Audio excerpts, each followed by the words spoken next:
This is slide number 46, and so we're going to pick up with the cooling curves. I was just saying that it's really similar to our heating curve, so we're going to kind of just jump right in. If you hear cooling curve, obviously you're going to think of something getting colder, and that's exactly what's happening. So this is a graph that's going to show the relationship between the molecular kinetic energy and the potential energy that is happening within a system. Okay, so this is when thermal energy or heat is leaving. Colin, congratulations on your victories. And so as that thermal energy or heat is leaving the system, obviously things are going to be getting colder, so that means the temperature is going to go down, and the kinetic energy is also going to go down. And so if you're thinking of the heating curves, this is when thermal energy was going into a system, temperature was going up, and kinetic was going up. Because remember, no matter what's happening, temperature and kinetic energy, they are paired together. They are tied together, so whatever one does, the other does. So if temperature goes up, kinetic goes up. In this case, temperature is going down, meaning that kinetic energy is going down. We know kinetic energy is dealing with motion. So that means the motion of the molecules is slowing down. So this is going to be when something starts to condense, or maybe when a liquid starts to freeze. So we're looking at those type of phase changes here. And so when the temperature is not changing, but you're still taking thermal energy away, there has to be a change. And what's changing there is your potential energy. So remember, potential energy is dealing with the arrangement or the spacing between the molecules, and that's what's getting closer and closer together. So the same concepts that held true with our heating curves are going to hold true with our cooling curves. It's just they're working in the reverse. We're taking heat away, so temperature goes down. We're still talking about potential energy, where we're talking spacing. So all of those things are still, the same. Remember our 3 P's: potential, phase change, and plateau. So whenever you see a plateau on the graph, that's going to be like a real trigger or a sign that you're dealing with a phase change and that you're dealing with potential energy that's changing. All right, so the 3 P's sound funny, but it kind of helps it make sense. So obviously, just like a heating curve, the reverse of that is going to be the cooling, where it's a constant rate of cooling for a gas at high temperature. So notice that it's kind of flipped. You start with a high temperature, you go to a low temperature. On our heating curves, we started here and worked our way up. Here, we're starting high and working our way down. And it makes sense because we're still dealing with temperature on our y-axis, our dependent variable, and then it's showing time in minutes. We know that that's actually our thermal energy, right? That is, as time goes by, thermal energy is being put into the system, okay? This is all considered an exothermic process when heat is leaving. So when something is getting colder, heat exits, exit. So this is another one of your vocab terms. So this is the process that releases thermal energy into the surroundings.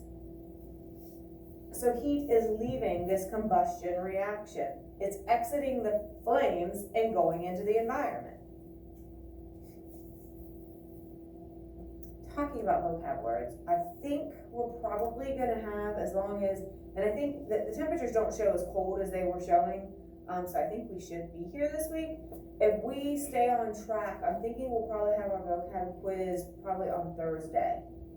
Okay, so just so you know, we're getting close to the end of these notes, but just kind of be aware of that. Thursday is kind of right now, that's what I have our vocab planned for. And so obviously if heat's leaving a system, it's going to be dealing with a cooling curve. So exothermic reactions are going to be shown with cooling curves. And it's not something you need to memorize or even try to put your memory to. Just think about it.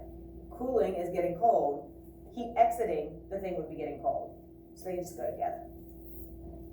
Heat exits, exothermic, they kind of sound alike. And again, we've talked about exothermic and endothermic briefly in one of our other units. So here's what's actually going on. So back to that graph, you should have it at the top right-hand side. No, I'm sorry, the middle of your page. Yeah, this is going the line segments for this graph here. So when it's saying segment A, B, B, C, you're looking at that graph kind of in the middle of your page on the right-hand side. So that section for AB is the cooling of a gas. You see that the temperature is going down. Well, temperature is going down, so is kinetic energy. So that means that kinetic energy goes down, temperature's down, speed is going down, and so the molecules are getting closer and closer together until they reach the BC. This is where the phase change process is actually happening. This is where the condensation takes place. There's two phases because you have some gas and now you have some liquids. You have some of those water droplets starting to form from the gas. Okay. So at that flat line area, it's a plateau, boom, boom, boom. You should be automatically thinking the 3 Ps. That means a phase change is happening and it means potential energy is changing. So if in this case, the potential energy is actually going down. In our heating curves, potential energy was actually going up at these points. As long as you know the potential energy is changing, that's pretty much the most important part. But really, potential energy is decreasing at this point because the molecules are coming closer together. They're not able to fight that attraction, and so they're coming closer together. And then we go CD. It's on the downhill again. The temperature is dropping. Kinetic energy is dropping. And if kinetic is changing, then that means our potential has to stay the same. You only have liquid, so it's all liquid at this point. I'm sorry.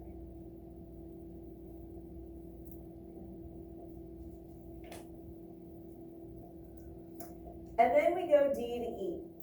This is another phase change because you've reached another plateau. If you're looking at your graph, you're kind of in this area. Two phases because you have some of that liquid is now starting to solidify or freeze. And so you are getting that two phases present. And the temperature is constant at that point. If temperature is constant, that means kinetic is constant. Kinetic is constant, that's when your potential can change. All right, so that plateau area should instantly key you in that a phase change is happening and that potential energy is changing. Those 3 Ps. And then E to F, we're back on the downhill. Temperature is decreasing again because throughout this whole system, energy is being taken out. It's pulling it out. So if thermal energy is changing and going down, it has to it has to have an effect on either our kinetic or our potential, right? And so when the temperature is actually showing that it's going down, that's when we know that the motion of those molecules is going down, which is our kinetic. Did I get too fast?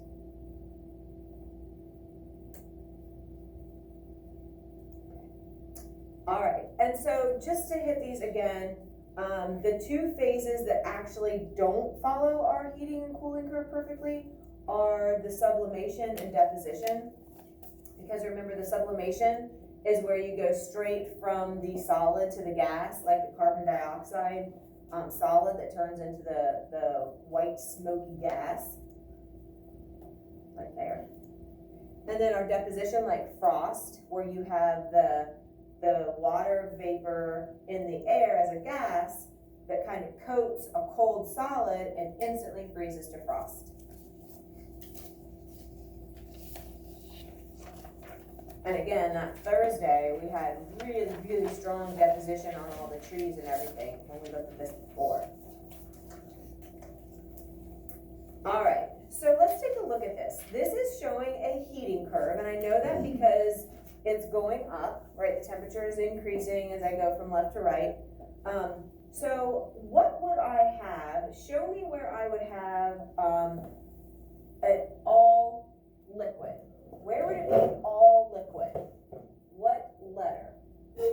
A, B, C, D, or E? And remember a couple things.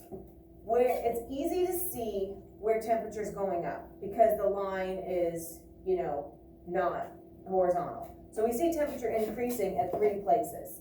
right? It's also easy to see where you have a plateau, right? So those are the things on the graph that I would try to key in on. Depending on what the question is, kind of use those kind of key points on the graph to help you. So Lucy, what do you think? Where's it all liquid? B and D. What is it? B and D. There is some liquid at B and D, but it's not all liquid. So remember, if it's all liquid, you only have one phase. So what's kind of in between B and D? C. Yeah. So when it's all of something, it's going to be where you have kinetic energy on the increase because temperature's on the increase. Because remember, phase changes are two phases. So if it's all of something, it has to be where it's actually just one thing. Here you're going to have two things. Right? Where are you going to have all gas? Where is it going to be all gas and nothing else? What do you think, Jillian? E. Good. Right. And then where's it going to be all solid? Very nice. Down here. All right, so where do you see a plateau area, Emma? There's two spots. Where do you see a plateau or that horizontal? Remember, plateau, like we're talking, is like a flat area. D. Yep, D is one of them, for sure. Emily, what's another one? B. Very nice. So B and D are our two plateaus. What is going on at B and D?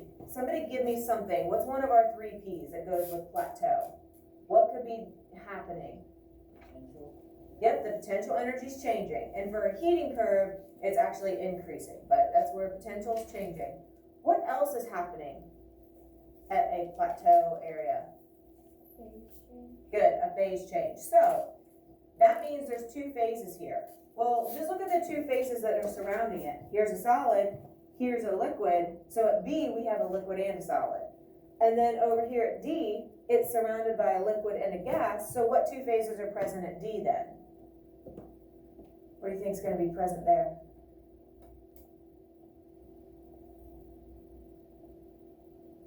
Oh, it's so Monday. Thank you, Kira. Liquid and gas. Very nice. Okay. Give me a place where potential energy is changing. Give me a place. There's two places. Where would potential energy change?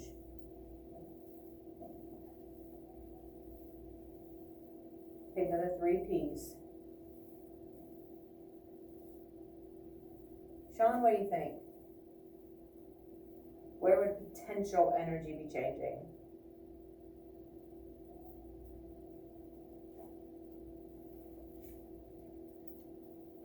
Somebody help them out. Jillian? Is it B and D? Yeah, because that's your plateau area. Plateau, phase change, potential energy. Where is a place where our kinetic energy would be changing? Emily? A, C, and E. Very nice. How did you know that? Because it's rising. Yeah, you can see the temperature is rising, so that means kinetic's rising. Good. Okay, we're gonna stop there. Let's get to some practice. We have a Kahoot. It's gonna be for phase changes, so it's not gonna be, I have another one that's gonna actually be looking at the graphs, but let's start with the potential energy one first, or excuse me, just the phase change information first.